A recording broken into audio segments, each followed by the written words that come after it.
ప్రేక్షకులందరూ నమస్కారం. ఈరోజు మన స్టూడియోలో ప్రముఖ ఆధ్యాత్మికవేత్త, వేదిక్ ఆస్ట్రాలజర్ అవినాష్ దాస్ గారు మనతో ఉన్నారు. గురుగారితో మాట్లాడేద్దాం. నమస్కారం గురుగారు. నమస్కారం అండి. ఓం నమ శివాయ, ఓం నమో వెంకటేశాయ. గురుగారు, జూన్ మాసంలో వృషభ రాశి వారి పరిస్థితి ఏ విధంగా ఉండబోతుంది? ప్రజెంట్ ఉన్న గ్రహస్థితి బట్టి ఎలాంటి జాగ్రత్తలు తీసుకోవాలి, ఎలాంటి రెమెడీస్ చేసుకోవడం ద్వారా మంచి రిజల్ట్స్ ఉంటాయి అంటారు? వృషభ రాశి యాక్చువల్గా ఈ సంవత్సరం బాగుంది, మనందరికీ తెలుసు. జాతకంలో మనము బాగుందంటే బేసిక్గా ఫస్ట్ ఈ సంవత్సరం బాగుంది అంటే నీ జాతకం కూడా మ్యాచ్ అవ్వాలి కదా.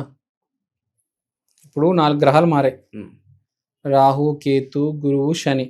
నీ జాతకంలో ఈ 4 గ్రహాల్లో కనీసం ఒక్క గ్రహమైనా బాగుండాలా లేదా? నీ జాతకమే బాలేదు, ఈ ఏ గ్రహాలు మార్పు చెందిన నీ జీవితం మారడం లేదంటే ఈ సంవత్సరం ఎలా ఉన్నా నీకైతే యూజ్ లేదు కదా.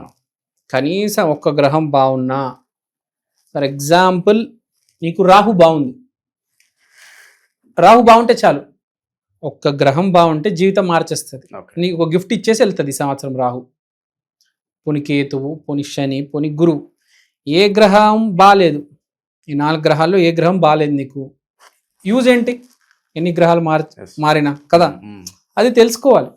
ఇప్పుడు చాలామంది ఏమంటారంటే వృషభ రాశి వాళ్ళు, మీరు బాగుంది బాగుంది అంటారు, మా జీవితం ఏం మారలేదంటే మీ గ్రహాలు కూడా ఓ మాదిరిగానే ఉన్నాయి. వాళ్ళ జాతకంలో ఎలాంటి దశ నడుస్తుందో మనకు తెలియదు. వాళ్ళ దశ బాగాలేదు అంటే వాళ్ళ గ్రహాలు బాగాలేవు. మీ గ్రహాలు బాగాలేవు, మాదిరిగా ఉన్నాయి, మిడిమిడి జ్ఞానంతో ఉన్నాయి మీ గ్రహాలు, మీరు ఏం లాభం పొందుతారు అంటున్నాం. కానీ వృషభ రాశికి చాలా బాగుంది. అంటే బేసిక్గా మీ జాతకాలు ఒక్క గ్రహం బాగున్నా చాలు, ఈ సంవత్సరం చాలా చాలా మంచిది. కనీసం మీ జాతకంలో ఏ గ్రహం బాగాలేకపోయినా కనీసం ఈసారైనా మీరు కష్టపడి ఒక గ్రహాన్ని కొంచెం డెవలప్మెంట్ చేసుకుంటే, కొంచెం మెరుగుపరుచుకుంటే ఆ గ్రహం ఇంప్రూవ్ అవుతుందా? ఇంప్రూవ్ అవుతే ఏంటి, మీకే కలిసి వస్తుంది కదా. Simple logic. సో వృషభ రాశికి ఏంటంటే వీళ్ళకి ఫస్ట్ ఆఫ్ ఆల్ శుక్రుడు 12వ ఇంట్లో, సూర్యుడు 2వ ఇంట్లో, కుజుడు వెళ్ళి 4వ ఇంట్లో ఉన్నాడు. సో ఇప్పుడు పాయింట్ ఏంటి, ఫస్ట్ 12వ ఇంట్లో శుక్రుడు అంటే చాలామందికి ఎంతకాలం నుంచి తెలిసిన ఒక అమ్మాయి మళ్ళీ జీవితంలోకి వచ్చి రీఎంట్రీ ఇస్తుంది. తర్వాత సూర్యుడు 2వ ఇంట్లో ఉన్నాడు అంటే గవర్నమెంట్ వల్ల, గవర్నమెంట్తో కమ్యూనికేషన్ వల్ల మంచి ఉపయోగాలు ఉన్నాయి. అంటే ఎవరైతే గవర్నమెంట్ జాబ్స్ చేస్తున్నారో వాళ్ళకి మంచి సమయమే. చాలామందికి గవర్నమెంట్ జాబ్స్ వస్తాయి, కమ్యూనికేషన్ రంగంలో వస్తాయి. ఓకే, తర్వాత వీళ్ళకి మనం ఒకటి గవర్నమెంట్ అన్నాము, ఒకటి కమ్యూనికేషన్ అన్నాము. తర్వాత వ్యాపారస్తులకు కూడా బాగుంది ఇప్పుడు వృషభ రాశి వాళ్ళకి. కొత్త ఇన్వెస్ట్మెంట్స్ చేసుకోవచ్చు. ఎందుకంటే 2వ ఇంట్లో బుధుడు ఉన్నాడు కాబట్టి బిజినెస్ వాళ్ళకి బాగుంది కాబట్టి వాళ్ళు ఇన్వెస్ట్మెంట్స్ చేసుకోవచ్చు. తర్వాత మనం గవర్నమెంట్ అన్నాం, గవర్నమెంట్ నుంచి లాభాలు. ఇప్పుడు సన్న బియ్యం పంపిణీ అంటారు. చిన్న ఎగ్జాంపుల్ చెప్తా, అందరికి 1 కేజీ ఇస్తున్నారు అనుకోండి, మీకు 1 కేజీ ఎక్స్ట్రా వస్తుంది. చాలా చిన్న పాయింట్ కానీ ఫన్నీ పాయింట్. అంటే ఏంటి, మీ జాతకం ఎంత నీచంగా ఉన్నా ఎంతో కొద్దిగా 1 కిలో రైస్ అయినా ఎక్స్ట్రా వస్తుంది కనీసం. మీరు పూరెస్ట్ ఆఫ్ ద పూర్ అయినా మీకు 1 కేజీ బియ్యం ఎక్కువ వస్తుంది కదా. నేను రిచెస్ట్ బిలియనర్ గురించి మాట్లాడటం లేదు, పూరెస్ట్ ఆఫ్ ద పూర్ కూడా 1 కేజీ బియ్యం ఎక్స్ట్రా వస్తుంది సార్. ఓకే, ఆ ఎగ్జాంపుల్ అందుకనే చెప్పాను. ఎంతో కొంత వృషభ రాశి వాళ్ళకి ఈసారి మంచి చేసిపోతాడు. కానీ నువ్వు మరీ పూరి గుడిసెలో ఉన్నావు, బెంజుకుంటావు అంటే అది కాని పని అది. కానీ మినిమం నీకు ఉన్న దగ్గర కనీసం ఒక 10 రూపాయలు అయినా కలిసి వస్తుంది అనేది నేను చెప్తున్నాను. తర్వాత మనం ఏం మాట్లాడుకున్నాం, ఈ సంవత్సరం బాగుంది, మళ్ళీ ఇలాంటి సంవత్సరం ఎప్పుడు వస్తుందో తెలియదు. కాబట్టి ఈ సంవత్సరం మీరు ఏదో ఒకటి చేసి నవగ్రహాల్లో ఏ ఒక్క గ్రహాన్నైనా దాని పరిస్థితిని కొంచెం మెరుగుపరుస్తే మీకు చాలా పెద్ద అడ్వాంటేజ్ కదా. ఇప్పుడు మీరు ఏమీ చేయలేదనుకోండి, మీకు 1 కేజీ సన్న బియ్యం ఎక్స్ట్రా వస్తుంది. మీరు ఏదో ఒకటి చేసి ఒక గ్రహాన్ని కొంచెం మెరుగుపరుస్తే మీకు సన్న బియ్యం పంపిణీ చేసే షాప్ ఇవ్వచ్చేమో దేవుడు, ఆ కాంట్రాక్ట్ రావచ్చు. లేకపోతే లాటరీలో కార్ రావచ్చు, లేకపోతే ఏదో ఒక కేసులో ఏదో ఒక దాంట్లో మీకు కలిసి వస్తుంది. ఓకే. ఎక్కడ ఒక పెద్ద మోతాదుగా ఒక 50 లక్షలు, కనీసం 10 లక్షలు, 5 లక్షలు, 3 లక్షలు ఏదో ఒకటి మీకు కలిసి వస్తుంది కదా.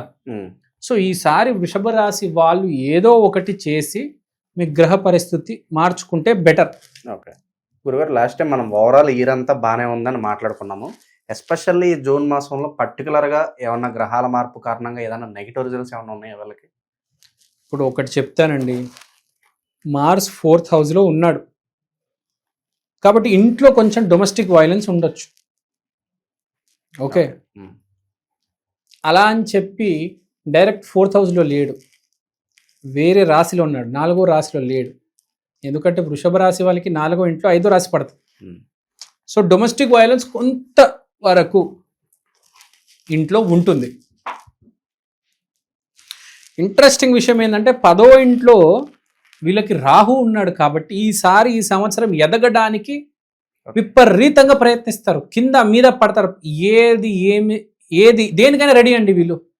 ఏదేమైనా నేను డబ్బులు సంపాదించాలి ఈసారి సంవత్సరం ఫిక్స్ అయి ఉన్నారు వీళ్ళు వృషభ రాశి వాళ్ళు. వాడి గ్రహస్థితి బాగుందంటే అసలు వాడిని ఎవడు ఆపలేడు భూమి మీద.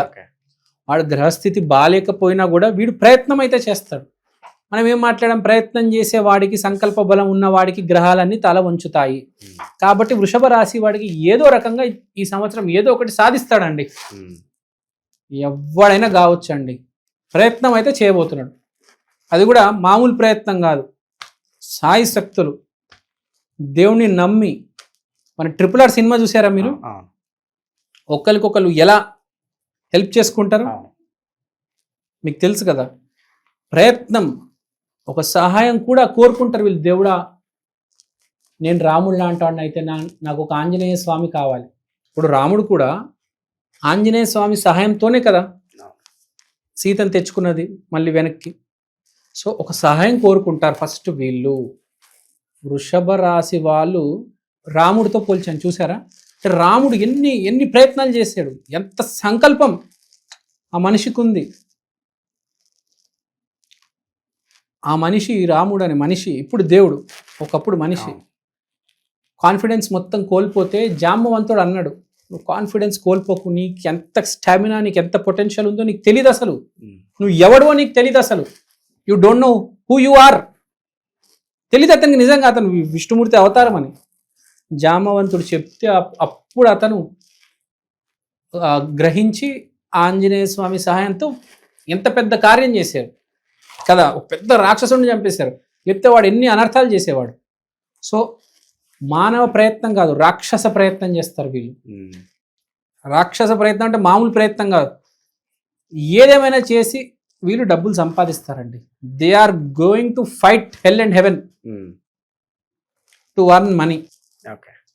లేబర్ పని చేస్తారు, మేస్త్రి పని చేస్తారు, డ్రైవర్ చేస్తాడు, డాక్టర్, ఇంజనీర్, ఏ పని, IAS, IPS, ఏ పని అని చేస్తాడు వీడు.